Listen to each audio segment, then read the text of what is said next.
Hello everyone and welcome back to my channel. Today I'm very happy to show you my 2024 bullet journal setup, so let's get started. For the year of 2024 I decided to go with a new journal, which is Dingbats B5 journal. I am so pleased with the quality of this journal. I've been dreaming about getting a Dingbats journal for years at this point, and it's just so nice. The texture of the cover is incredibly nice to touch. The B is so cute. There are two bookmarks in black and gold, and there is a little pen loop on the side, and it's just so great. So let's start. For the very first part of my new journal, I decided to go with just plain simple 2024 in very nice bubbly font. I really like the new liners I got. I haven't used Micron liners in years and the quality is just unmatched. Everything that I use in this video I will try to link in the description box down below, so if you wonder about something, go straight there.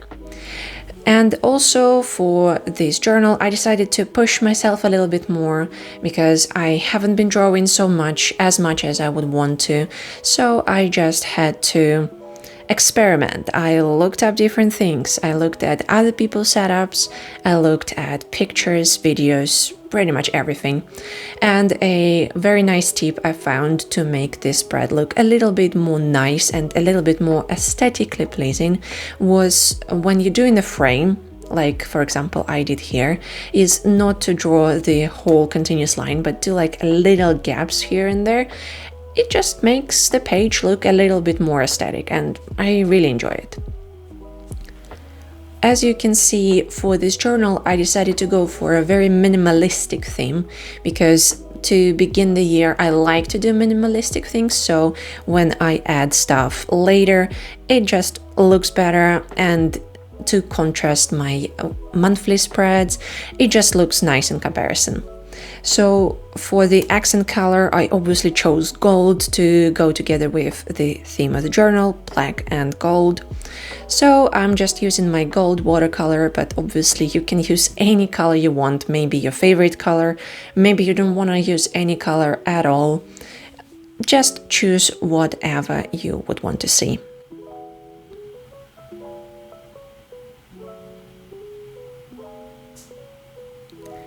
It was a very tedious process to color all of these numbers and for the letters, because for some reason I decided to go with a very thin brush, but I still couldn't stay in the lines perfectly, so I had to outline everything once again when I was done. But I would say I really liked the final result. It just looks so good.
And for the new edition of this year, I decided to add these little trackers at the bottom of my calendars because I don't really have that much to track on a yearly basis, so I don't use all of the empty space. But because I'm using the B5 journal, I have extra space, so I just wanted something that I could track and I would want to track all year long, and social media tracker suits that perfectly. And of course, we're moving on to probably the least favorite part of everybody doing bullet journaling is writing down all the calendars.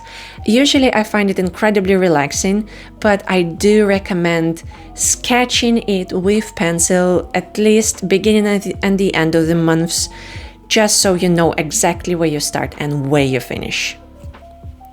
And let's move on to the next spread, which is my 24 in 24 spread, where I will write down 24 things, maybe new, maybe not so much, that I would want to try in this new upcoming year. Last year I tried a little bit different approach. I tried 101 things to do, did not work. I tried 23 things to do. I feel like it worked, but maybe not so much because I tried to add very big goals like go hiking, but I don't like going hiking, so it didn't really work and it pushed me too much out of my comfort zone, so I just never even came back to that spread. So this year I want to try to do something that feels more comfortable, but still is a little bit challenging for me, so I still feel like I did something new or I learned something new.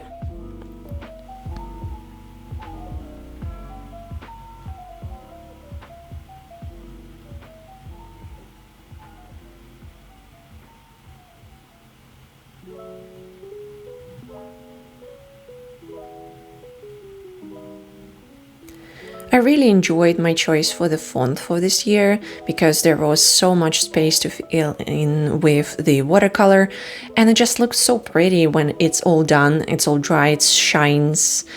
I love the golden watercolor, it just adds so much festive mood to my spreads. And as I was working with the paint, I decided to also do the second part of this spread, which is going to be my things to check out tracker.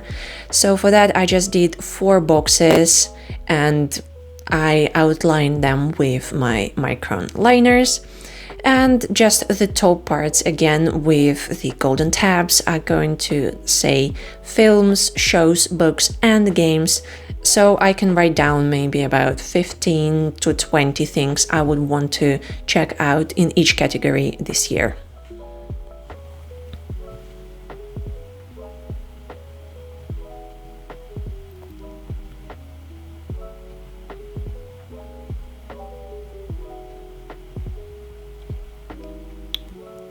Another thing I really was comfortable doing this year was turning my journal and videos, because for some reason I always thought, no, I cannot turn my journal, it must be upright at all the time, so I would just walk around my desk trying to become more comfortable with the position. But now I just realized that it is absolutely normal, it is absolutely fine, and it is much easier to do a straight line down rather than trying to do it vertically, horizontally, whatever you want to call it. It's just easier to turn a journal. Moving on to the next spread, which is my content planner page. It is pretty basic tracking page. It is all over the internet. You can pretty easily find it on Instagram or Pinterest, which is pretty much just a big table where you can write down the video ideas, date you published it, or date you maybe want to start working on it, and then just 3 categories, which are filmed, edited and posted. I know that a lot of people also add like voiceover done, maybe color corrected, but I just feel like to me it all fits in the category of edited.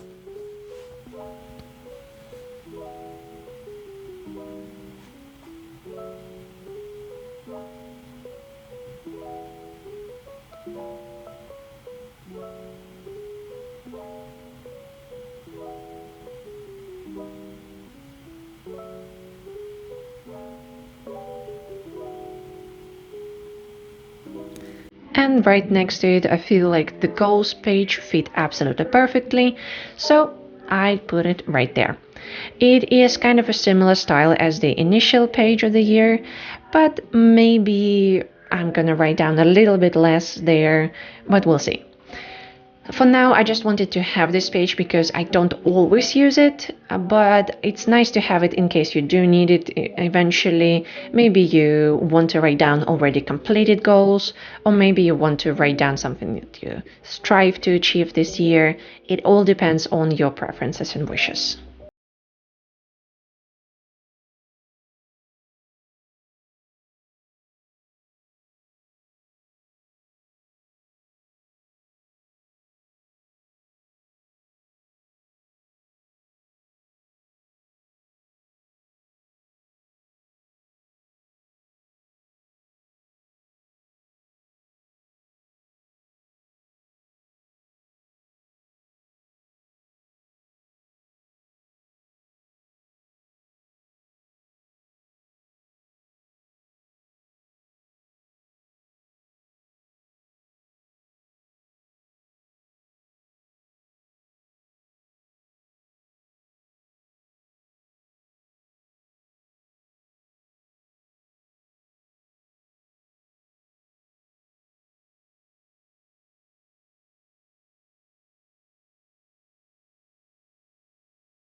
And as this page is also done, we are moving on to the final spreads of this yearly setup. Recently, I've been neglecting my art in general, so I've been only focusing on the cross stitching because I feel like I've reached my worst art block in probably years. So the only things I could do were the things that I was certain I would do correctly, so to say. So the only things I could do were to follow the pattern and don't do anything that demands my necessary attention to something. So I really want to track the cross-stitching projects for the next year in my journal, just so I can see on a big grandiose scale of the year how much, how long, how often I cross-stitch every single day. And I just feel like it would be nice to see it all in the end.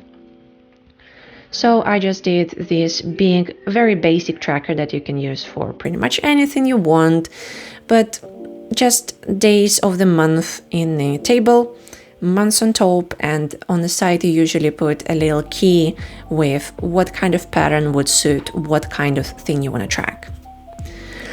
And on the page next to it is my page with a mistake, because I completely did not notice that I did not sketch it completely. So as soon as I will put down the liner, you will see it immediately, but I did not see it until I started to edit my whole video and I realized that the quote just doesn't make sense. But the quote I really like. It should say, I am still an artist even when I don't do art.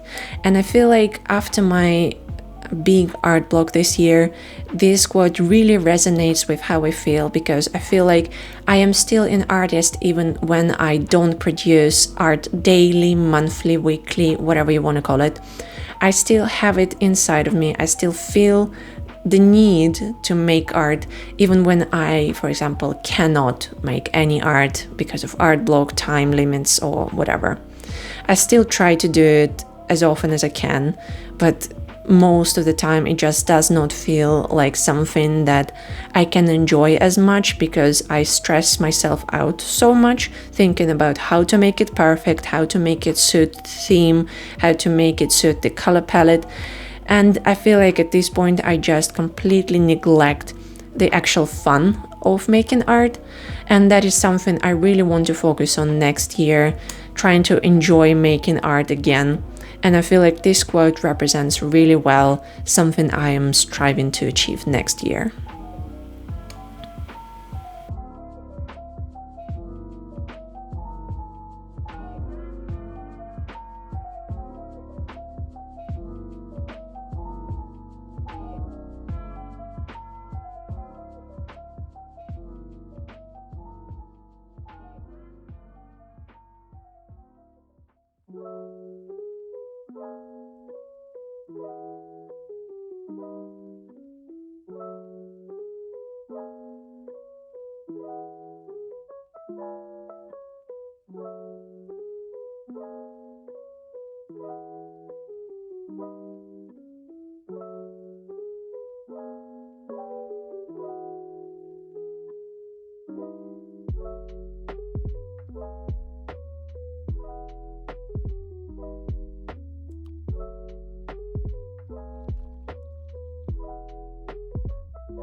And as I finished the outline, the page looked a little bit too empty for me, so I decided to just add a couple of sparkles at the top and the bottom, and I feel like it tied it all together.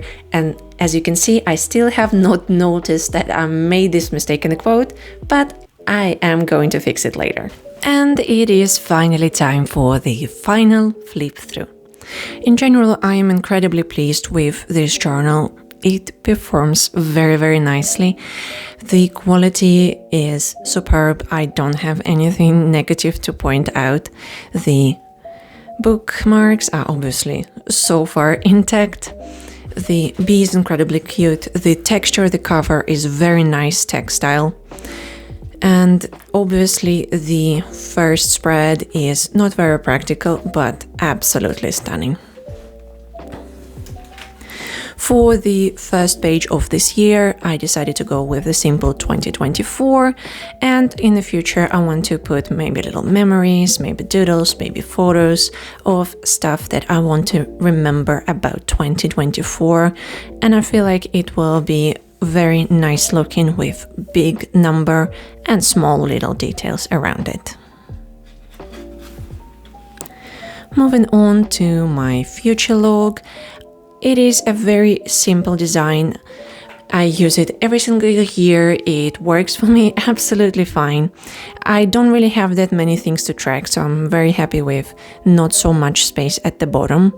But I'm really excited to try these little trackers for social media, because it is something I want to focus more on without being stressed too much about statistics. All in all, I'm really happy how minimalistic but still fancy it looks because of the gold watercolor. Moving on, we have my 24 in 2024, which is a perfect number. It's not too few, not too many things to try out in the new year. Because last year I tried to do 101 things, I got way too overwhelmed and I ended up not doing pretty much any of them, but 24 feels like a good number to try. And this year I'm really glad that I went for more simplistic design for things to check out, and the separate section for games is definitely gonna be way more used, because last year I just filled it all in with the games. And the next spread is my content planner, which again is a very simplistic, very basic table, but honestly you can use it for some other things, for example studying, where you can put the name of the assignment and the deadline date and how good or not so good you're doing in it. But for me, content tracker, content planner works perfectly well. And the page for goals I want to use in the same way as I want to use the initial 2024 page. Big goals in the middle, small, maybe milestones I've reached around it. I feel like it would look very pretty and very nice in the end. And moving on to the very last spread of this yearly setup is my cross-stitch tracker, which again you can use for multiple different things. It is an absolutely standard basic table setup. You can use it for health, for sport, for taking pictures, for jogging, anything you can think of. Just make sure to create different patterns for different milestones, different achievement level of this goal, and then just mark it on every day of the month. And for the last page is obviously my quote page. I really like what I did with little sparkles. It kind of tied the whole spread together. But next time I will definitely make sure to double and triple check that I wrote the whole quote before I start inking it and putting the color in. But it just points out that even if you make a mistake, you can always find a way to fix it. I feel like if I didn't have space, I would just glue a piece of paper here with some text and then the word art in a different kind of paper. So it's always possible to fix what you've done, maybe not exactly how you wanted to. And that does it for the flip through of my yearly setup. Thank you so very much for watching this video. I hope you liked it. If you have any suggestions or any ideas you would want me to try to recreate, please feel free to let me know in the comment section down below. And I see you very soon in my next video.